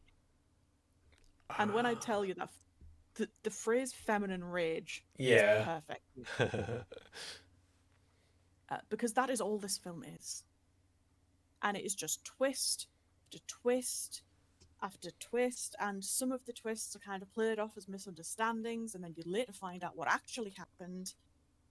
I'm not going to give any spoilers on this because I do think it is such a good watch, and I don't want to ruin that experience for anybody. But if you are a fan of Feminine Rage, this has to be on your to-watch list. If you're not a fan of Feminine Rage, watch it anyway. It's Rachel McAdams. Because, wow. What have I seen her in before? Everything. Everything. Everything. I mean, she's one of the biggest actresses of the generation, to be honest. Oh, she was in Doctor Strange. Doctor Strange. Yes. Vow. Eurovision Song Contest. Yes. You know, The Little Prince. Sherlock Holmes, A Game of Shadows. The one with Oh, she. Iron Man in it. Yes, she was with Robert Downey Jr. in both those. That's the guy. Both. Yeah. She was in The both. Time Traveler's films. Wife. Right. Yeah. Which you might have seen or might not. She's big. And The Wedding Crashers, Mean Girls. Yeah, she's done. Yeah, I know. I now know. She's one of those people that if I see she's in a film, I don't really care what the film is. I'm gonna watch it because the film might be bad, but her acting is always good. Yeah. It helps lift the film a little bit. Yeah, absolutely. But this film didn't need lifting. And these two characters play off each other perfectly. These two actors have some of the best on-screen, I don't want to say chemistry because that's the wrong word, but like, non-sexual chemistry. Yeah.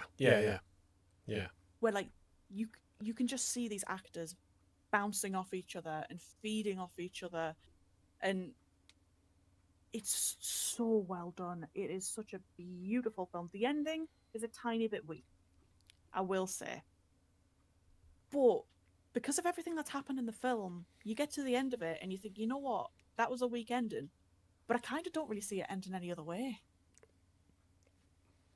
Like, it could have ended earlier, or they could have kept going, but for me, it wasn't the kind of ending that ruins a film. It's still worth watching. And it is, I mean, I can't speak highly enough about it. I wanted to see it, Feminine Rage. I dragged Mr. Bingley along to it. He didn't really much care about it. I fucking loved it. He thought it was meh. I will. Well, that's there's 2 films now that I'm kind of interested. I mean, I probably not The Bride, but like 28 years later, certainly the Bone Temple, and then Send Help, and the fact.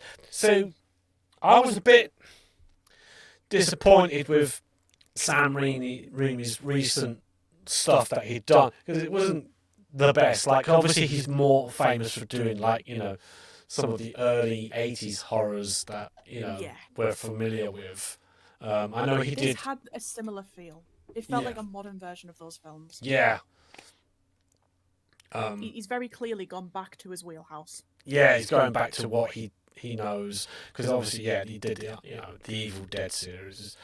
He did the first Spider-Man, which is introducing for the first time, like outside of the MCU, an actual comic book film.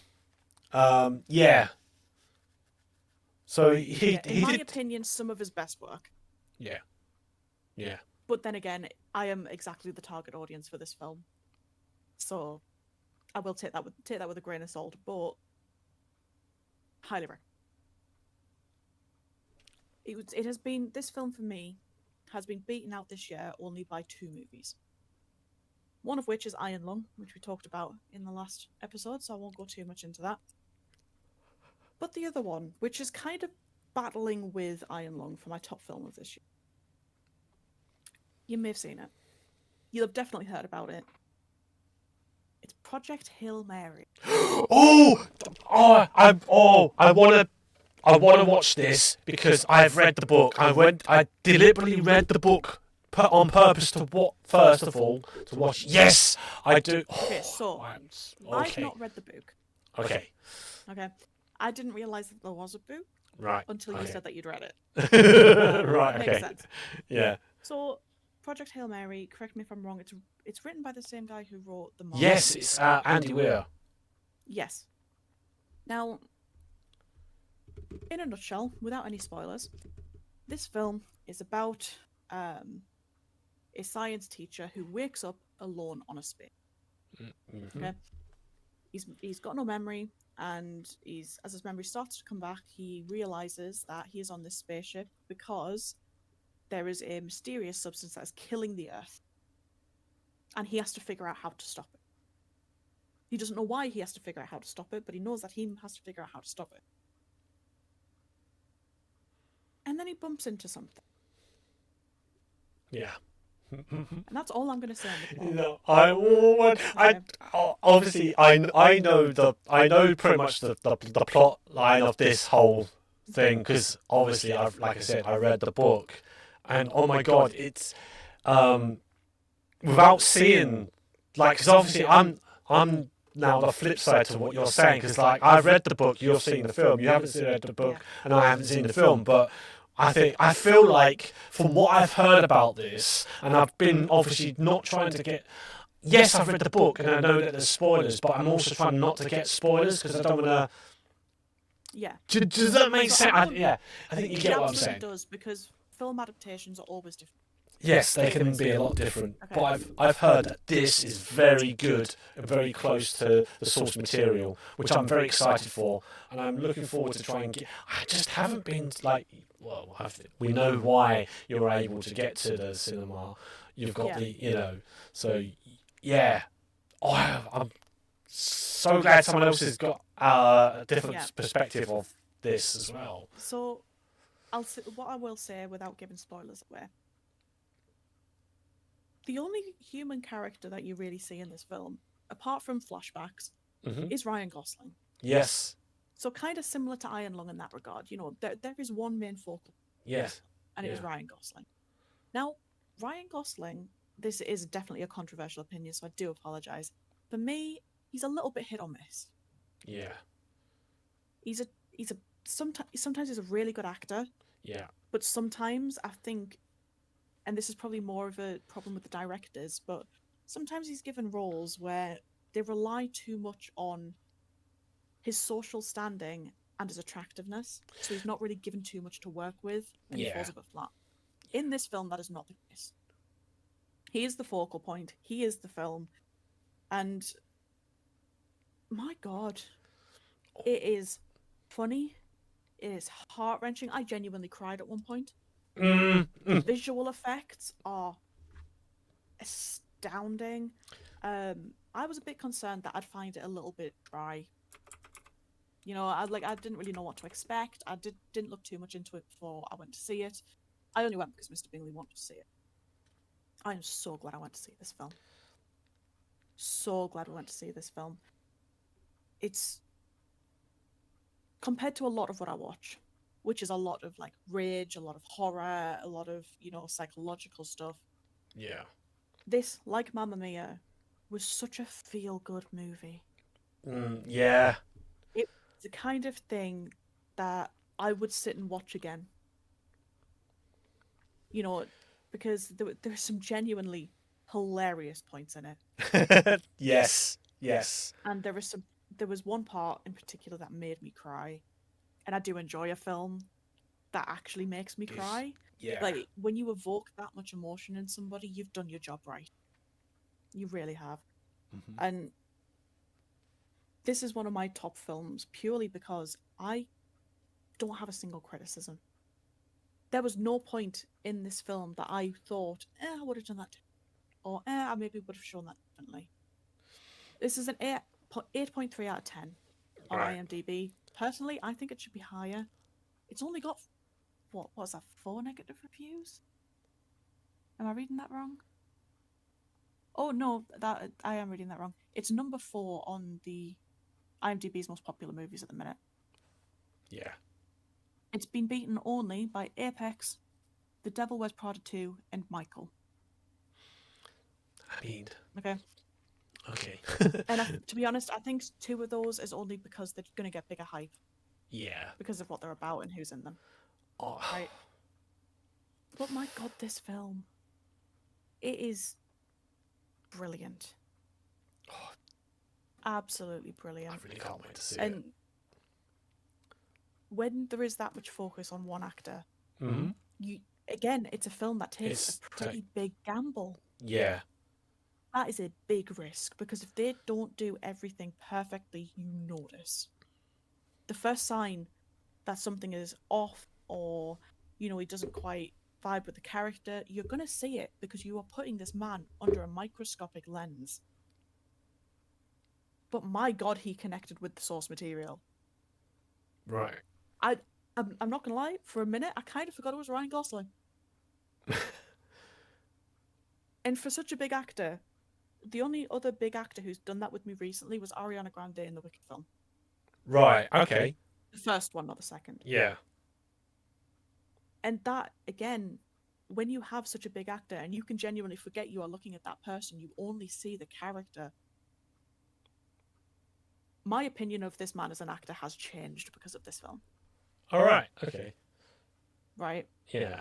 I didn't think badly of him before, but by God, do I think more highly You- of him now. yeah. It's gone up a little bit more. I wanted to just sort of like add just a little bit because obviously I haven't seen the film, but the biggest criticism I've got from the book is they do this quite a lot.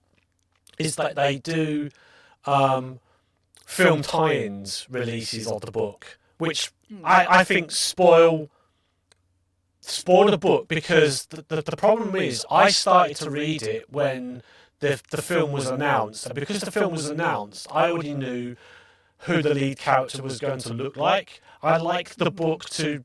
I like to use like with books. You kind of have an image in your mind as to what you think of what they look like. What they look like. I could not get away from Ryan Gosling's face. Do you know what I mean? When I was reading it, and like, so the book, yeah, is good. I'm not gonna lie. I kind of did it the reverse because I'd seen the Martian, which is again, it's like I'm not sure if there's going to be like a trilogy of books where there's the one man is human. Yeah, by Andy Weir, where he concentrates one human in a space scenario. Whether it be the man does the space genre. Yeah, he's found his calling and he's sticking with it. I've got to respect it, honestly. So I'm not sure if there's. I think this might be a book. This is like book 2 from The Martian and Project Hail Mary. So I think there might be. I'm not sure. Anyway, either way, yeah. My biggest critique with it is the fact that they re-released the book with the. With Ryan Gosling's face, and I'm like, so yeah, I'm reading it as with a vision of him all the way through, and there is a section in the book which I don't want to spoil, but it makes me think I don't want to see his face when I imagine that. Certain things that happen in quite early on actually, and I don't know whether I think they might cut it out as depending on what rating they give the film. But either way, there's a certain. The film is rated 12A. Yeah, so there's probably not going to go too descriptive then from early on. But what I was saying that, no, I can't spoil it. But yeah, yeah. There's a bit where I'm thinking, I don't want to imagine him in that moment. I'm sure it'd be fine for the leaders, but yeah, I don't really want to think about it. Yeah, for that particular point in the movie. But yeah, that's the only thing. That's the only critique I've got of the actual book, and it's when books do this all the time. A lot of the times, I have a big problem with this. I understand why they do it. Because for some people who watch the films first, that's how they get into the book. Yeah. And if that's the way that you do it, fair play to you. You know, sometimes it's good to watch the film first. Yeah. Sometimes you've got to treat them as two entirely different things. And if you watch a film and then decide to go read the book afterwards, that's a really good choice because you're going back to the source material. And you're going to have an experience. Yeah. But I think it's really important when you're doing that release with the character's face on it, to also do a re-release of the original and have them both like put next to each other on the shelf so that people can choose which one they want. Yeah. Because some people want the one with Ryan Gosling's face on it, and some people want the original. It's like Bridgerton. The Bridgerton books were re-released. These were 1990s books, and they were re-released with the images of the actors from Bridgerton. I love that TV show. I love the actors in it. Brilliant cast. If I want a physical copy of the books, I want the originals. Yeah, no, yeah, that's literally where I was going to go next with it because I think there's currently there's 3 different covers. One shows a picture of like a generic sort of like face that you're not really recognizing who it could be. Then there's Ryan Gosling, and then there's just like the original Andy Weir's imagination of how he sees the what do they call it? The graphic of it, of the character rendition. yeah, so it's how he sees it. So yeah, it is interesting, and I've for a long time, since well before the film came out, obviously they announced obviously for that cover to be up, they had to have announced it was in production. It was probably well before release. I'm like, I do want to watch it. I'm looking forward to seeing it. I've got a lot of expectations of it, which is something I don't often have. And the reason that's been my expectations has been heightened is because of so many good reviews from it. And yeah, so I'm kind of, I don't want to be disappointed by up in, yeah, but you know, sometimes you can have too much of a high expectation of something and then you're disappointed because it's, you're let down by, I've given myself too much hype. You know, I've hyped myself up. Like, it's, I'll tell you what, a bit of an aside, or a bit of a sidetrack, rabbit hole, I should say. But I had that experience with the Vampire Diaries. Right. I was obsessed with those books as a teenager. I used to read them like back to front. Like, I knew every single word on every single page, kind of obsessed with them. There was such a good read for a vampire obsessed teenage girl, which I was. Yeah. Then the TV show came out, and it took me 10 years or thereabouts to be able to fully separate in my mind the TV show as its own thing that is based upon the books. Yeah. Yeah. Because when I first saw it was coming out, I was like, oh my God, brilliant. I can see all of this on the screen. It'll be really good. You know, they might change some things, but it'll be the same characters. The characters were different. The looks were different. Some characters were merged. Some were changed. Some were written out altogether. And 10 years it took me to get around that hurdle. So I completely get it. Like, sometimes you do build it up in your head too much, and no matter what happens, you will not be satisfied. Yeah. Yeah. But I think you would be very hard pressed to find somebody who feels that way about this film. I genuinely do. Because I think even if it's different to the source material in some way, which obviously I can't say it book, but it's such a feel-good film. And it's written so well that I personally think that anybody, if it is different in some way, you would get it when you're watching it. It wouldn't be until afterwards, when you come out of it, that you actually sit and think, oh, well, actually, they could have changed this, or that bit should have been in there. And that's fine. But I think watching it, I don't think you'd be disappointed in the slightest. Yeah, no, that's. I mean, I am sort of hyped to watch it. Yeah, no, I know, I get what you mean. Yeah, and I know not to think too much about that, but also, I am so looking forward to being able to get watching it. I was hoping to get around to going to the cinema, but I don't know, for some reason, a lot of things have happened over the last, from the release of the film, the last couple of months. I've had a lot of things that have just no time to do cinema stuff. You know, you got to set aside time.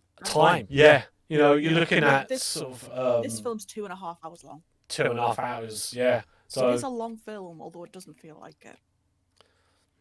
2.5 hours. There's doesn't.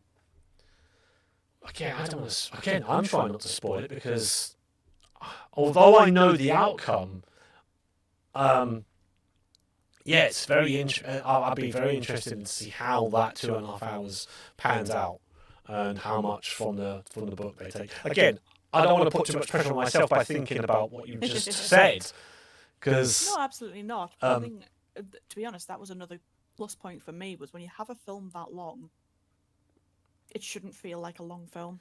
Yeah. If you look at like the running time of some films, like I haven't watched. Well, we're sticking on book and film related. I haven't watched the Lord of the Rings films for a long time, and they're good films. I mean, but there are the extended editions which are like 4 hours long, and I'm like, Oh yeah, you know, they were in the Cineworld recently, and me and Mr. Bingley spent an entire weekend going to watch them. The first one on Friday night, the second one Saturday afternoon, the third one Sunday afternoon, and it Yeah. took up our whole weekend. Yeah. Oh, But it doesn't yeah. feel like 4 hours. No. And that's like, you know, that's where I was coming back to, is like, yes, they are. You look at the runtime, you're thinking that's a long time. But if a film can keep you entertained and occupied, that your mind doesn't wander too much, which is difficult for me, but because I do have that wandering. Oh look, Yeah, tree, those of us who are ADHD coded struggle with that. Yeah. So if a film can keep you occupied, I mean, I think a lot of time, you know, I refer this to the 2-year-old sort of thing. You know, if you can keep a 2-year-old occupied long enough, then you're winning. You know, but yeah. I've kind of derailed here. Sorry. Procrastinating is is a thing, right? So yeah, if I can keep myself occupied for 4 hours, I'm fine. I have done long marathons of films. I remember doing this is before we got onto the last 3 episodes of the Star Wars trilogies. But when they did 1, 2, 3, and then 4, 5, you know, obviously it was 4, 5, 6, 1, 2, 3. Obviously, the right way to watch it. The right way to watch it. I have actually done that on it might have been a Friday afternoon. I had a day off or something, and I just like.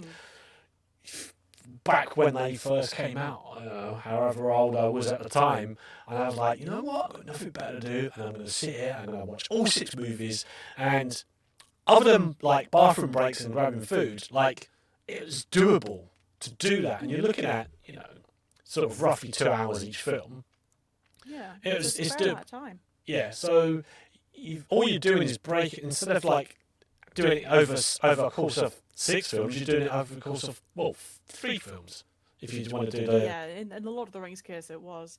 Yeah. But I think to kind of summarize, like, if I'm watching a film, particularly in a cinema, if I'm watching a film in the cinema and I have the conscious thought of, I wonder how much longer is left in this film, you've lost me.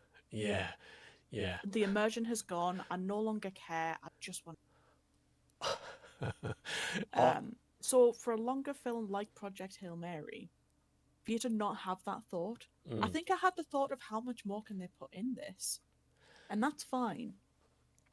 But I didn't want to have the thought of, God, how much longer is left of this. 2.5 hours, that's pretty good. I didn't. If I have to, again, I agree with you on that. If I have to think about how much longer have we got, that means I'm bored.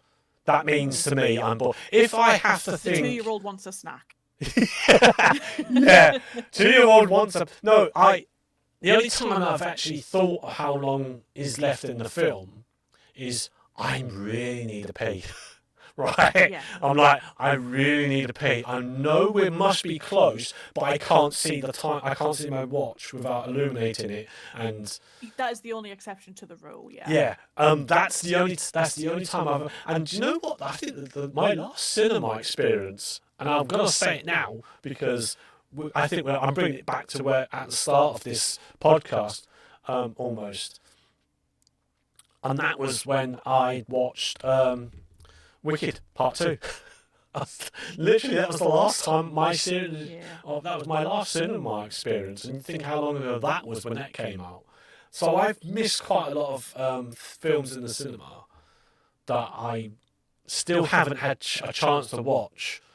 I think 28 years later was one of them, because I did actually think, oh, I want to watch that one, weren't sure. And this Project Hail Mary is definitely up there as one of the films I definitely wanted to watch, along with a couple of others that came out, but I'm not going to get into them. Like I said, it is fighting for the first place spot on my top films of 2026. Yeah. And the only reason why it hasn't completely won is because of how impressed I was with Ian Long. Yeah. Yeah. I did see, sorry to sort of like jump in, but like I did see, I think Markiplier is talking about digital and physical releases at some point. So I'm He is hoping, looking to, yes. yeah. So I'm hoping to get a copy at least of one or the other type of media, whatever it is, just so I can. Honestly, I would like to. I think that kind of thing needs support. He's put Yeah, that much effort into it. yeah. So And it is a film that I would probably watch again. We talked about this last week, so I won't go too much into it. yeah, But yeah, that's fine. But yeah, looking forward to that. Looking forward to seeing this. What we're already discussing, but yeah, so much I've missed over the last couple of years. And I just want not to bring too much negativity in this because we sort of started off negative, and I don't want to end negative. But yeah, my only concern was always been cinema etiquette from other people, and that's a concern that I don't want to go into too much. But when I go to a cinema, I don't want that to be the reason why I no longer go back to the cinema as well. I know that that has been a thing over the last recent years, where it's been mentioned on certain social medias where cinema etiquette has kind of, I don't know if it's the right word set, but it's kind of like gone a little bit down recently, and yeah. I mean, we've got time for a quick PSA, so here's one for anybody listening. If you go into the cinema, don't be a dick. Sit in your seat, first of all. Don't take somebody else's. It's a chain of events you don't want to be the starter of. Clean up after yourself. Don't put your feet on the back of the seat if there's somebody sitting in front of you. And for God's sake, if you clap at the end of the film, I'm going to slap you. Word. Absolutely. Also, put your damn phone away. Yeah, it's a couple of hours. You can make it. Oh, yeah, and why? Oh, don't go to a cinema to have a conversation. Like literally, what are you doing? If you want to have a conversation with a friend, go to somewhere, go to like anywhere other than that. Like the purpose of a cinema is to just switch off from the outside world, as it says in certain announcements in the cinemas. Actually, say time to switch off, relax. I'm not going to get the full speech out, but yeah, I think you know what I'm talking about. Yeah. Turn your phone off. In short, if you're listening, if you go to the cinema, sit down, shut the fuck up, watch the movie. This has been a PSA. That PSA has been brought to you by the Mrs. Bingley Association. It's the closest I'm going to get to a rant today. I promise. Yeah. We appreciate that. All right. Oh yeah. Do you know what? We've done quite well today, talking about films mostly this week. It's been quite fun, actually. I've enjoyed. It's been fun. It's all difficult to not spoil anything. I mean, gaming you can kind of get away with a little bit, but like, yeah, films you kind of, if it's recent, you want to be careful of not spoiling anything. And I don't think we have, but we have praised. No. We have praised what we've watched, and we've given concern towards those that have, well, like in this case, The Bride, where you was like, yeah, I mean, if anyone feels like I have spoiled it, I do apologise. That's not been my. We have tried. Yeah, we did. Poor body's no effect. No. Let me know if I've done bad. We'll do better next time. And I like that we was able to do this, because it's also bringing in another one of my favourite kind of medias is talking about books as well. So yeah, so we hit a couple of medias this week, which much different from last week. Yeah, sort of, a lot more different than last week. I think are we done? I think we're done, right? Are we done? I think so. We've gone for about 2 hours. Yes, that's not bad for us. That's pretty good. Yes. So, do you want to end with anything this week? Well, I mean, you know what we've got to end with. It's time for. Is it? And isn't it? Isn't it? A poem game. Hey, the poem. Yes, we love it. Is it? Oh, No, it isn't it makes me porn? laugh. So, For anybody who's listening in who might not have heard it before, where the fuck were you last week? Anyway, this game is called Is It or Isn't It a Porn Game? It is a game that Mr. Bingley invented, wherein we troll the pages of Steam and we try to determine, is it or isn't it a porn game? Now, the game is harder than it sounds. Last week it wasn't, because we have a mutual friend who plays a lot of porn games. And every single one of them he'd already bought. So that is a lesson learned from me. I will be checking his page to see what he bought before I use anything in this game. So, we're going to mix it up a bit this week. Last week I gave you a selection of 3 games, and you had to guess which game was the porn game. This week, I think I might go for 4 instead of 6. But we've got a list of 6 potential games. So I'll choose a couple of them. I'll go to give them one at a time and make you guess, is it or isn't it a porn game? So we're not going to be comparing 3 titles. You're going to get one name. We're going to take a vote. And if you win, you get epic bragging rights. Yeah. And also a stern look from any Catholics in the audience, because what are you doing? It's a porn game. You should know that. Yeah, what are you doing? So, the first game that I'm going to present to you is called Magical Princess. Now, for anybody in Twitch, I'm putting that game into the chat. I'm just responding to a message now. It absolutely is, Ben. How did you know? So, yes. the first game is called Magical Princess. Now, think about it. Think about it again. Is this or isn't this a porn game? Think about the possibilities. And then talk me through your logic. Magical princess. Is it or isn't it? Magical Princess. I mean,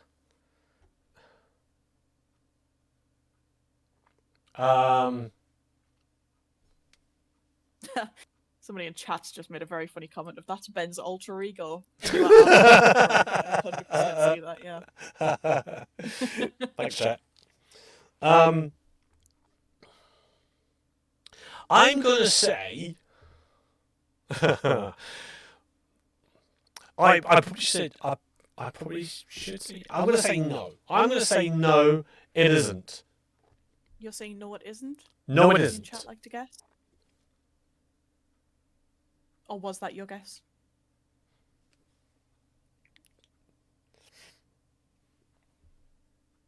No. Getting no response? So No response. Yeah, now that's me told. That was your guess, okay. Understandable. So, Right. I can reveal that Magical Princess is not a porn game. Hey, well done. It is a life sim, RPG choices matter anime for multiple endings about a father and a daughter. Very wholesome. Raise your daughter while she attends a magical academy. Very cutesy. Cutesy. Not Lovely. a porn game. Don't be a sick freak. No, you sick bastards. So that's number 1. Okay. Number 2, I'm going to type it in chat and I'm going to say it out loud.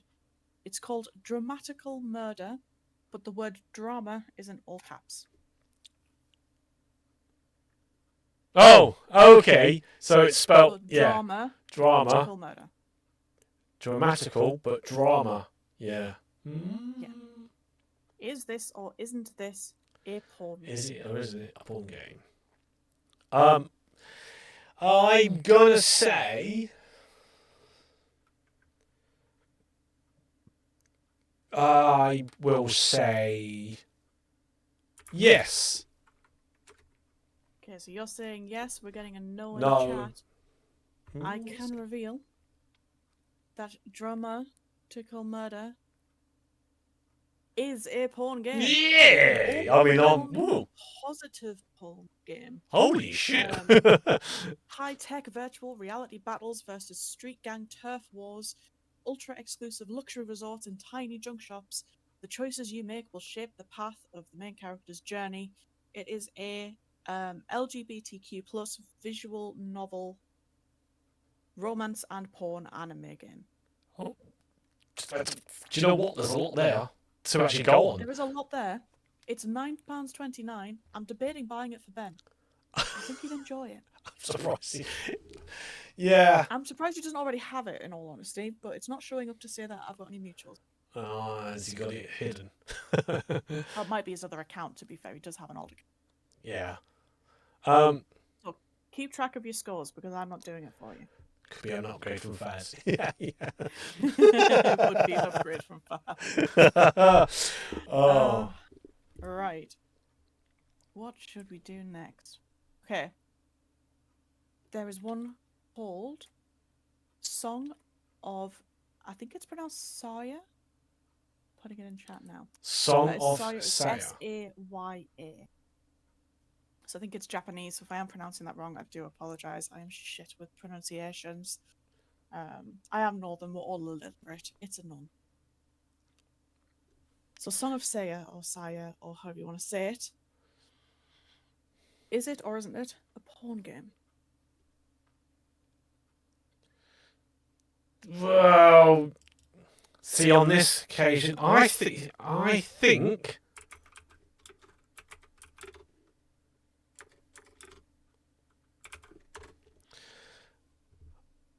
I think this one is also a porn game.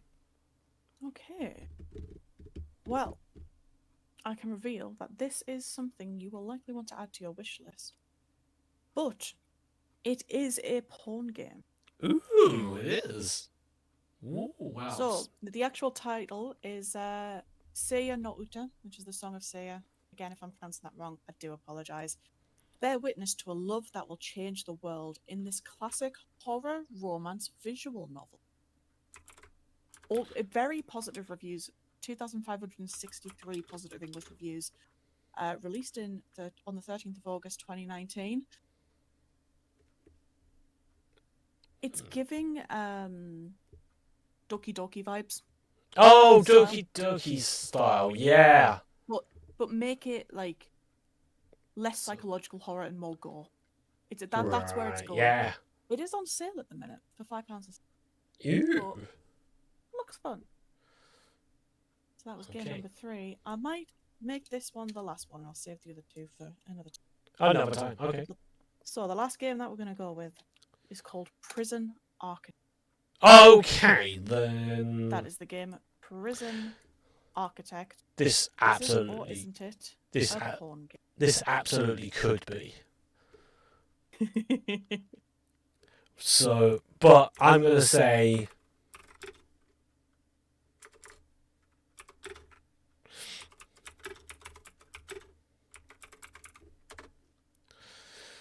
Not this time. Okay, we're getting 2 no's. I can reveal that no, you sick fucks. This is not a porn game. What no, are it's not. About? What are you talking about? Prison. Dropping the soap? What do you mean? Yeah. Don't drop the soap. Never. Hey, so that's not a porn game. Wait, so I've got 4 for 4. No. 4 for 4. You're doing well. Yes. Only the world's most ruthless warden can contain the world's most ruthless inmates. Design and develop your personalized penitentiary in Prison Architect. I said that without stuttering, so today is a good day. It's very basic graphics. Released in 2015. 33,000 reviews, English reviews, 88% of which are positive. Wow. It's £6.24 at the minute, reduced from £24.99. I've got 4 friends that own this game already. Wow. Which makes sense, because it's not a porn game. But it does come in a bundle with The Last Starship, which tells you what kind of game it is. Yeah. You know, there's apparently a couple of like DLCs and extended editions. Have fun, make a prison. Try not to let any of them escape. That's about it. Yeah, there's. So congratulations, you guessed all the porn games. I guessed right. For those that were and those that weren't. Yes. Mm-hmm. You can indeed identify your porn games. Whether that's good or bad, I'll let you decide.